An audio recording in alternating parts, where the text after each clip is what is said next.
이 말씀 가지고 이스라엘 나라를 회복하심이라는 제목으로 한번 나눠보겠습니다. 원래 제목은 이스라엘 나라를 회복하심이 이때니까 라고 하고 싶었는데 이게 자리가 오바돼가지고 그냥 거기까지만 넣습니다.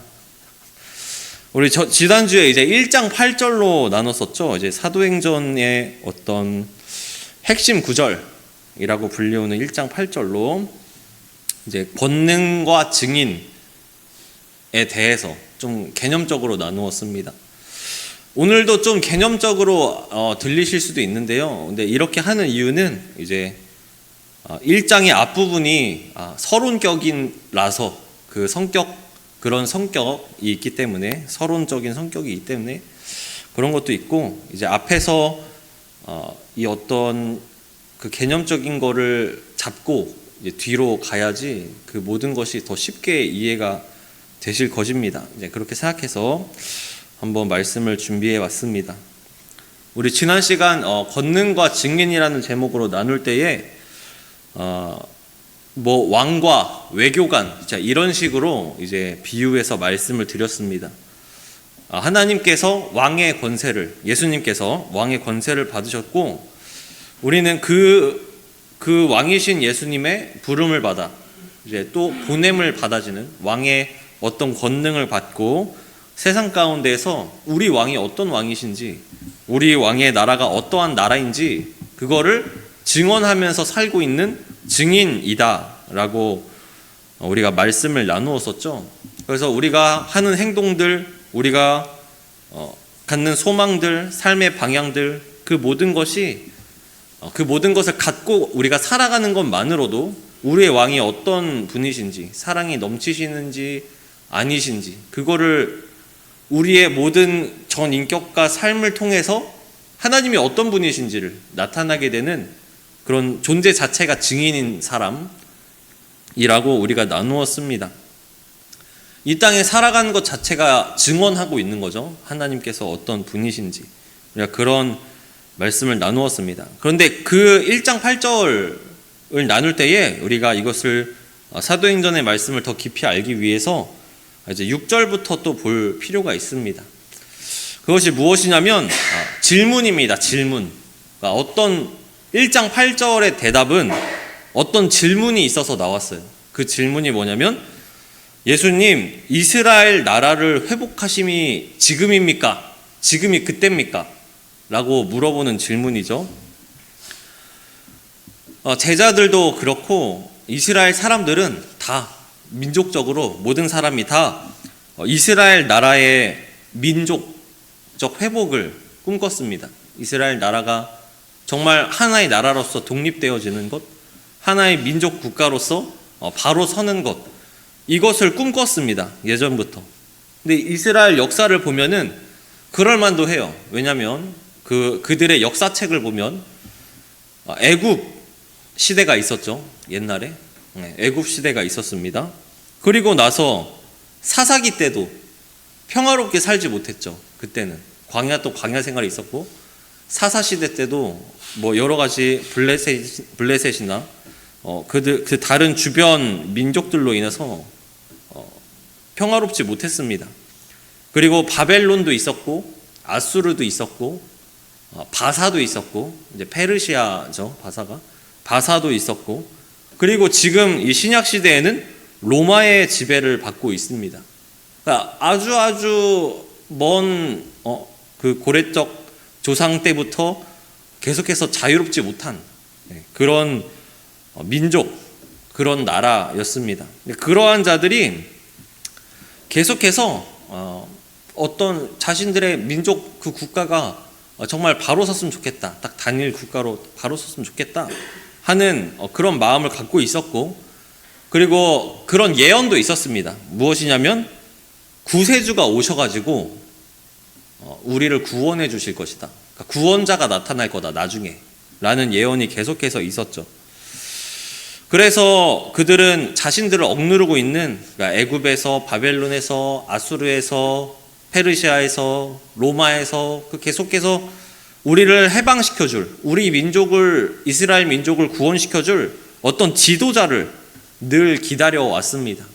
그리고 그 사람들은 그 지도자를 메시아다 부르기도 하지만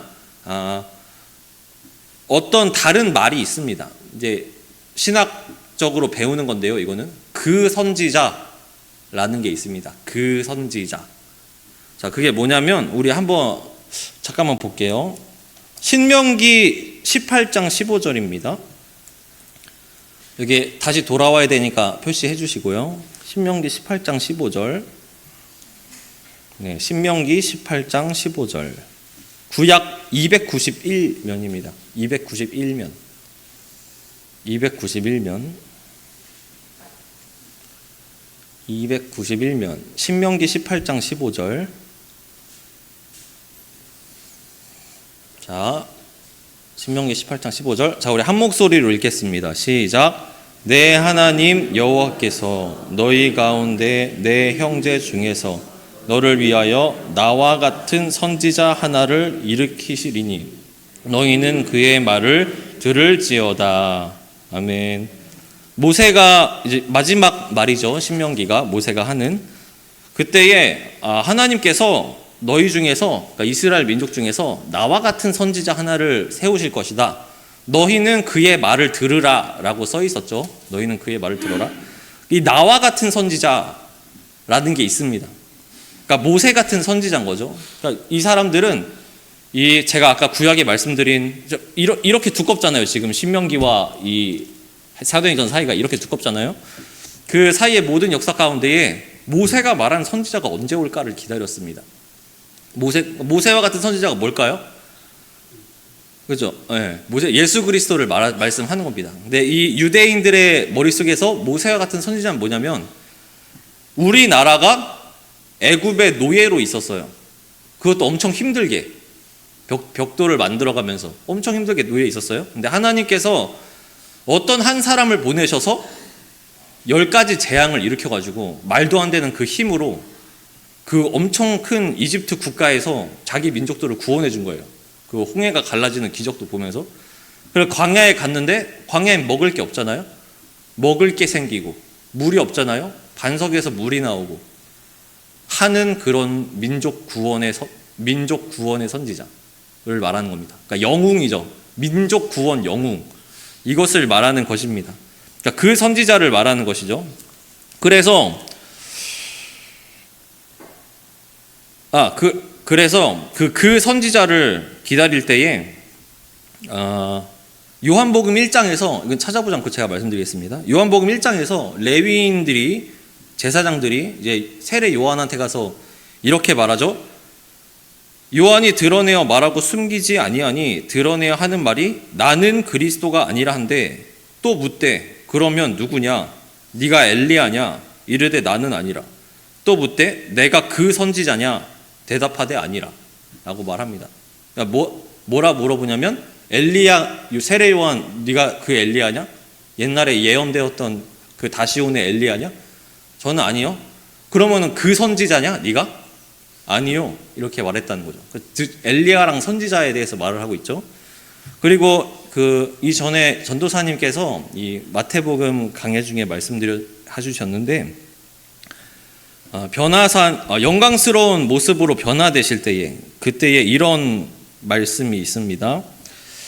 제가 읽겠습니다. 마태복음 17장 4절 이하에 이렇게 말씀이 있습니다. 베드로가 예수께 여쭈어 이르되 주여 우리가 여기 있는 것이 좋사오니 만일 주께서 원하시면 내가 여기서 초막 셋을 짓되 하나는 주님을 위하여 하나는 모세를 위하여 하나는 엘리야를 위하여 하리이다. 말할 때에 호련히 빛난 구름이 그들을 덮으며 구름 속에서 소리가 나서 이르되 이는 내 사랑하는 아들이요 내 기뻐하는 자니 너희는 그의 말을 들으라 하시는지라 라고 말씀합니다.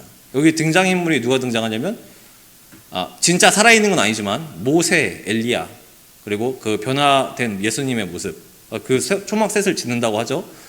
그때 이제 하늘에서 들리는 소리가 하나님께서 내 사랑하는 아들이라 너희는 그의 말을 들어라 라고 말씀하십니다. 이 대사 어디서 듣지 않으셨어요? 아까 모세가 말했죠.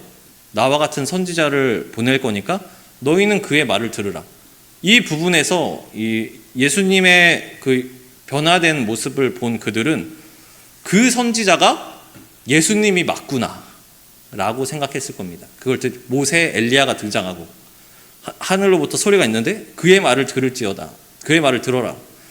예수님께서 그 예전에 예언되었던, 모세가 예언했던, 계속해서 선지자들이 예언했던 우리를 구원해 줄 그 구원자, 그 구세주, 그 선지자, 예수님이 그분이 맞구나 라고 확신하는, 더욱 확신하는 때이죠. 그 선지자가 또 어디 등장하냐면 5천 명을 먹이신 후에 이렇게 써 있습니다. 그 사람들이 예수께서 행하신 표적을 보고 말하되 이는 참으로 세상에 오실 그 선지자라 하더라. 그 오병이어 사건 다음에 사람들의 반응이 이 사람이 진짜 그 선지자구나 라고 하고, 배에서 생수의 강 그 말씀을 하실 때에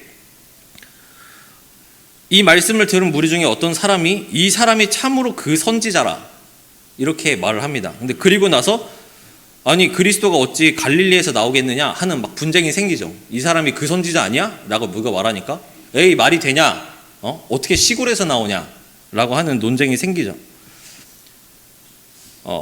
이들은, 그러니까 이스라엘 사람들은 이 모세가 말한 예언했던 그 선지자라는 어떤 존재를 기다리고 있었습니다. 그러니까 메시아죠. 민족을 해방시켜 줄 사람, 먹는 문제, 마시는 문제를 해방시켜 줄 사람, 하나님께서 보내심을 받은 그 사람을 기다리고 있었습니다. 하지만 우리가 아는 대로 무엇인가 잘못된 채로 기다리고 있었습니다. 무엇인가 잘못된 채로. 예수님께서 직접 그 재판 중에 증언하신 것처럼 이 땅을 위하여서, 이 땅의 어떤 땅에 속한 국가와 민족을 위하여서 오신 것이 아니라 한 나라와 민족으로 오신 것이 아니라 온 인류를, 온 죄된 인류를 위하여서 오신 메시아이셨습니다.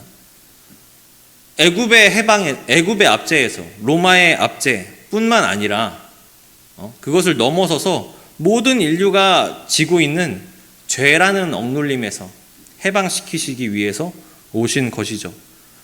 제자들이 물었었죠. 오늘 이스라엘 나라를 회복하시는 것이 이때입니까?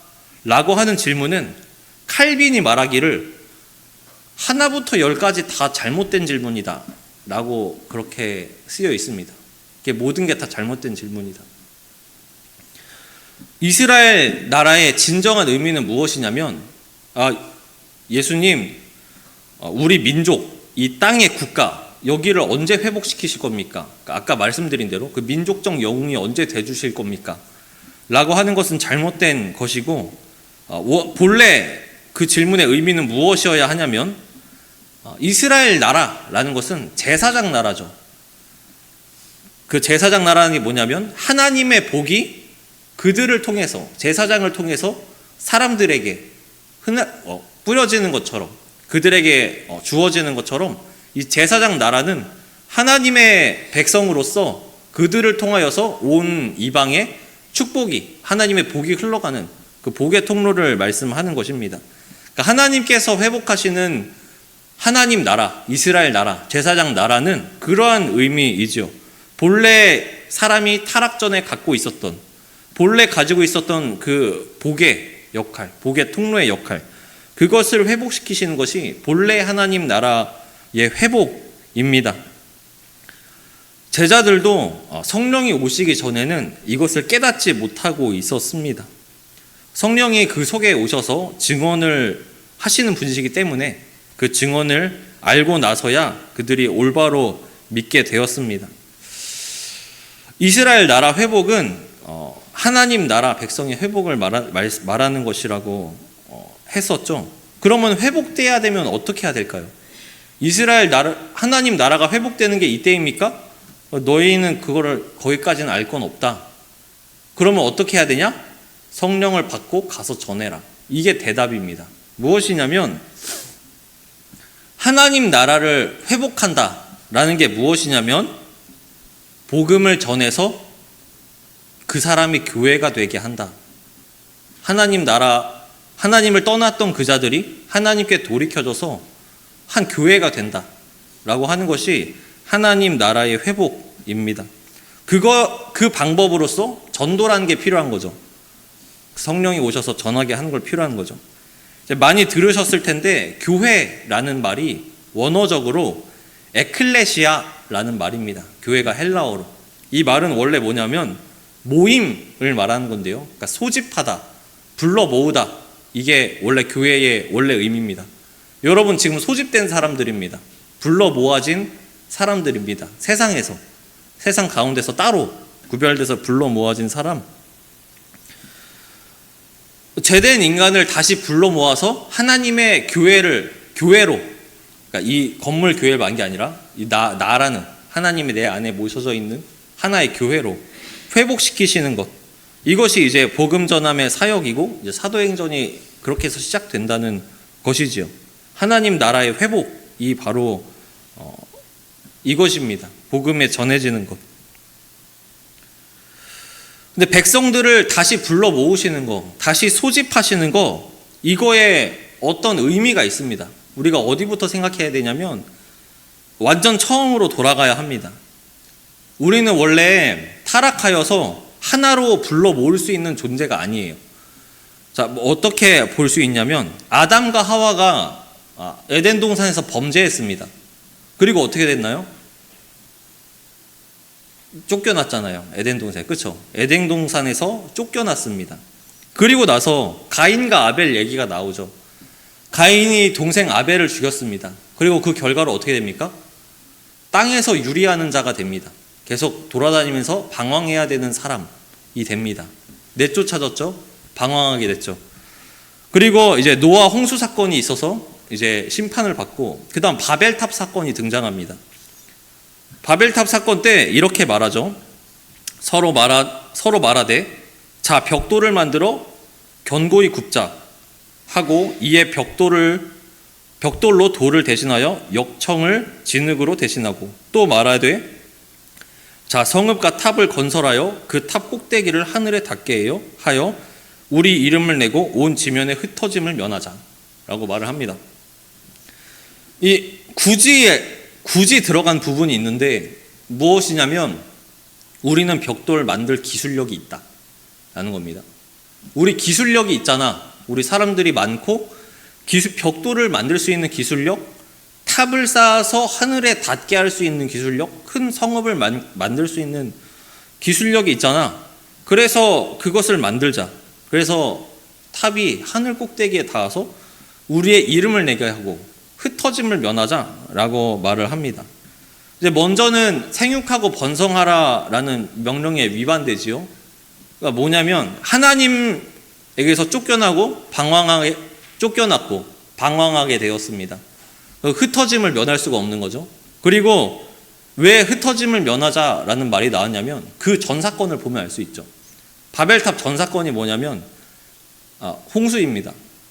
홍수 사건이 계속해서 전해져 내려왔겠죠, 후손들에게. 그래서 동쪽으로 내려와서 신할 평지에 와서 탑을 건설하자가 된 겁니다. 왜 그걸 튼튼하게 지어야 될까요?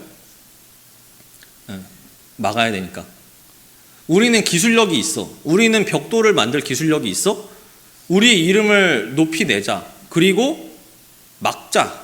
우리가 흩어질 일이 있을 건데 그걸 막자. 그러니까 근데 결국에는 흩어지는 거죠. 이제. 그러니까 바벨탑에서 우리가 알 수 있는 것은 죄된 인간들은 모이면 죄를 의논한다. 모이면 어떻게 하면 하나님 배척하고 성 안에 숨어서 꽁꽁 우리만의 이름을 떨치면서 왕국을 건설할 수 있을 것인가. 죄를 의논하는 것입니다.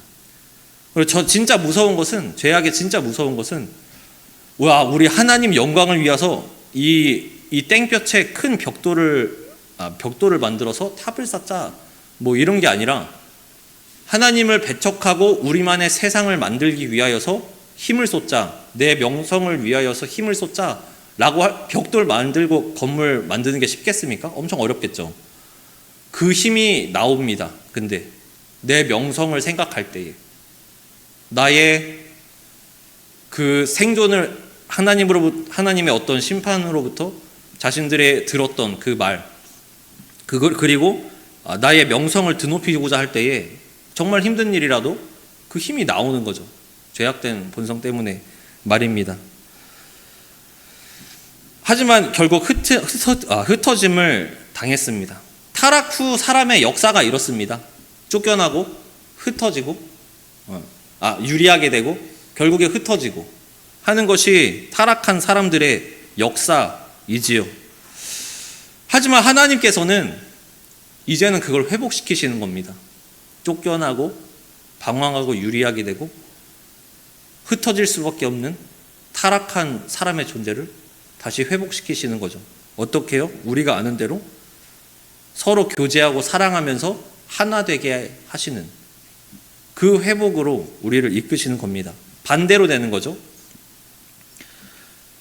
하나님 안에서 모든 것이 사랑으로 아름답게 살도록 창조되었지만 타락 후 인간의 모습은 거꾸로 아름다움을 버리고 아름답게 살도록이 아니라 서로 분쟁하면서 흩어지는 것으로 가만히 놔두면 계속 그렇게 흘러가고 있습니다.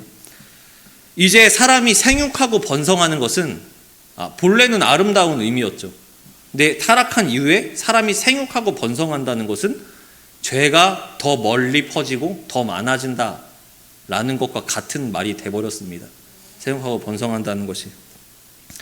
하지만 이러한 흩어짐의 역사, 사람이 퍼지고 번성하는 것이 곧 죄가 많아지고 죄가 퍼지는 것과 같은 이 역사 가운데에서 하나님께서는 이제는 그것을 반대로 불러 모으셔서 회복시키시는 것입니다. 그것이 우리를 교회가 되게 하시는 것이지요. 이제 베드로가 고백한 것처럼 그 예수님께서 하나님의 아들이시다라는 고백, 그것을 기초하여서 교회를 세우시고 성령으로 하나 되게 하셨습니다. 이제 말씀이 거의 맞춰가는데요. 우리 에베소서 4장 1절 말씀 함께 보겠습니다. 에베소서 4장 1절 말씀입니다. 제 성경으로 신약 313면입니다. 신약 313면 에베소서 4장 1절, 에베소서 4장 1절부터 6절인데요. 우리 교독하면서 읽겠습니다. 에베소서 4장 1절부터 6절 교독합니다. 그러므로 주 안에서 갇힌 내가 너희를 권하노니 너희가 부르심을 받은 일에 합당하게 행하여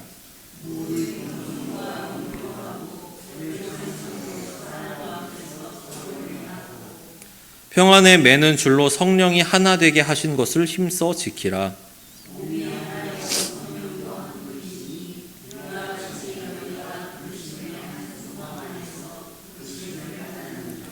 주도 한 분이시요 믿음도 하나요 세례도 하나요.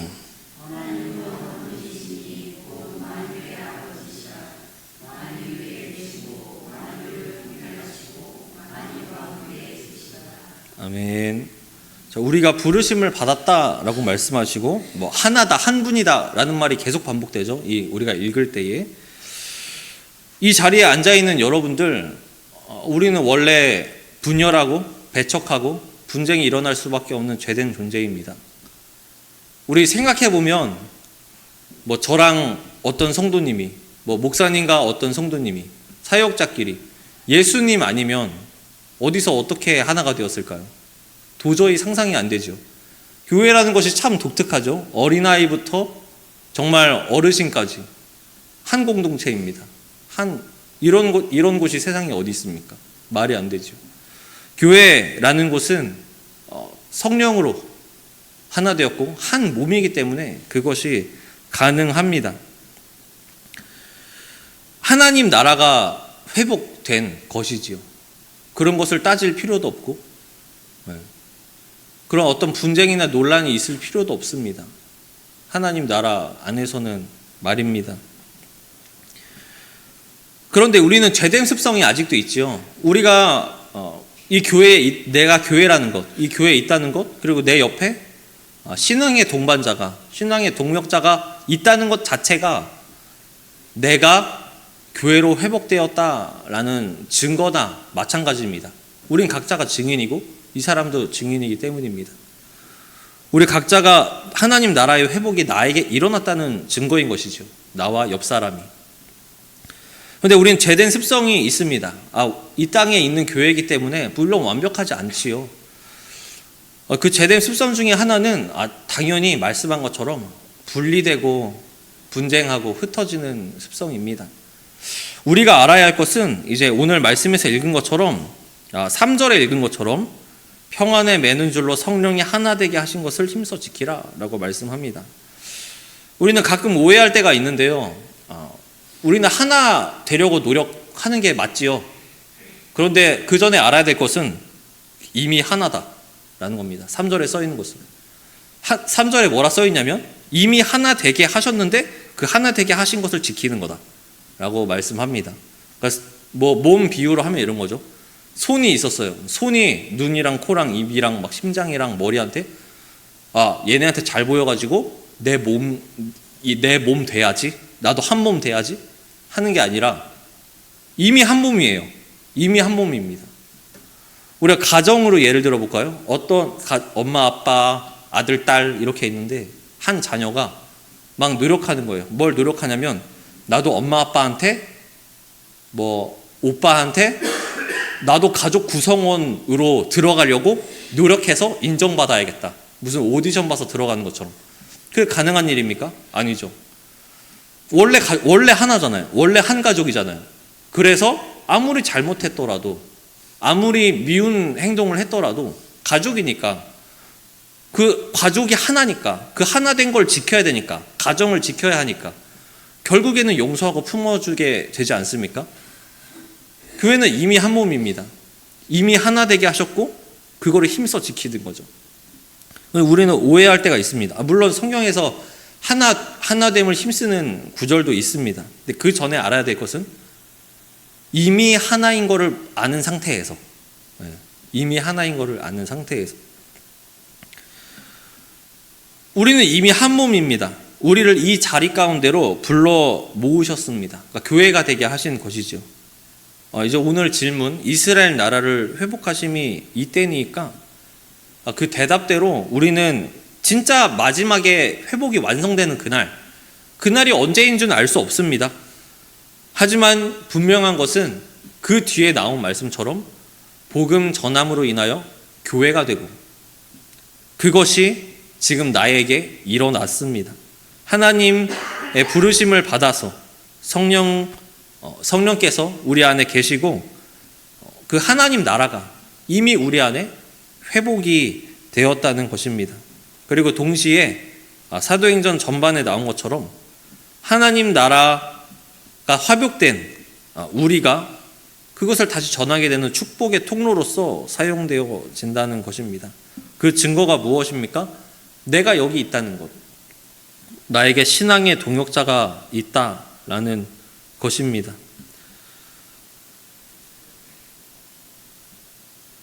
이해가 가지 않을 수도 있습니다. 우리가 이 자리에 있는 것만으로도 내가 예배자라는 것만으로도 하나님 나라가 나에게 회복되었다니 그게 회복되고 있는 것이라니 우리는 더 큰 증거를 원할 때가 많지요. 하나님 더 큰 거 알려주세요. 더 큰 거 보여주세요. 아까 말씀드린 흩어짐의 역사, 타락의 역사와 반대로 회복되고 있는 내 모습을 바라보면서도 우린 그것을 원할 때가 있습니다. 자, 우리 정말 쉬운 거 한번 해볼게요. 자, 예수님이 나의 왕이십니다. 이렇게 말해봐요. 예수님이 나의 왕이십니다. 네. 예수님이 구주십니다. 네. 엄청 쉽죠? 근데 제가 수원 살잖아요. 제가 이제 청량역에 딱 가서 전철을 딱 기다리면서 옆 사람한테 제 말 따라해 보실래요? 뭔데요? 예수님이 나의 왕이십니다. 한번 해보세요. 한번 할 것 같아요? 3단봉으로 맞을 것 같죠? 괜히 말 잘못 걸었다가. 우리가 더 큰 기적 주세요. 더 큰 거 알려주세요. 나에게 어떻게 하나님 나라가 회복되었다는 거예요. 흩어지고 무너지고 분쟁할 수밖에 없는 그런 역사를 가지고 있는 타락한 인간 어떻게 모이게 되고 하나님 안에서 하나 되었는가? 하나님 나라가 어떻게 회복되었는가? 그것을 더 명확하게 알려주세요. 내가 진짜 성령 받은 사람이 맞는지 명확하게 알려주세요. 우리는 그것을 원합니다. 기적을 바라면서요. 근데 우리는 잘 생각해보면 방금 말한 것처럼 예수님이 나의 구주십니다. 예수님이 나의 왕이십니다. 이 말을 아무나 할 수 있는 거 아닙니다. 이 말을 할 수 있는 것 자체가 우리에게 일어난 기적인 것입니다. 하나님께서 우리를 하나님 나라로 회복시키시는 그 기적이 나에게 일어났고 나를 통해 알 수 있고 내가 증인이니까 우리 옆에 있는 신앙의 동역자의 모습을 보면서도 이 사람과 나를 붙여주셨다니, 이 증인이 나와 함께 있다니 라는 사실, 교회가 있다니 라는 사실, 이 자체가 우리의 회복을 증언하고 있는 셈입니다. 지금의 나를 바라보십시오. 그리스도를 주로 고백하는 나를 보십시오. 내가 바로 성령의 증거이고 내가 바로 하나님 나라가 회복되고 있다는 증거 그 자체입니다.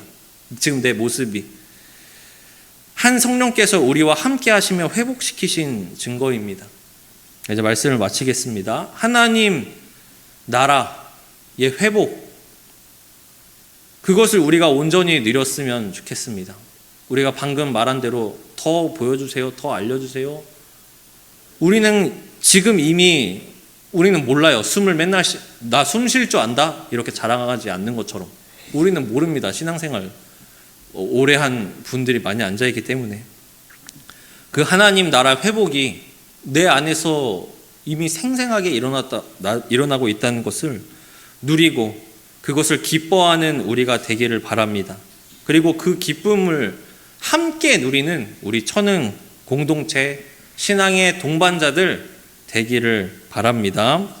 제가 기도하겠습니다.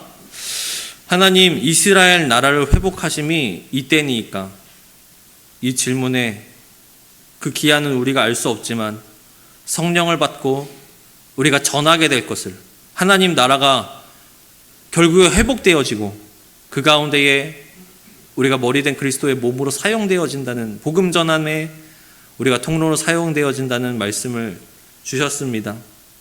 아버지, 우리가 이미 회복되었고 하나님 나라가 이미 내 안에 있음을 우리가 온전히 알고 누리도록 하나님 함께하여 주시옵소서. 아버지, 우리들 바로 앞에 있음에도 보지 못하는 것들이 너무나도 많습니다.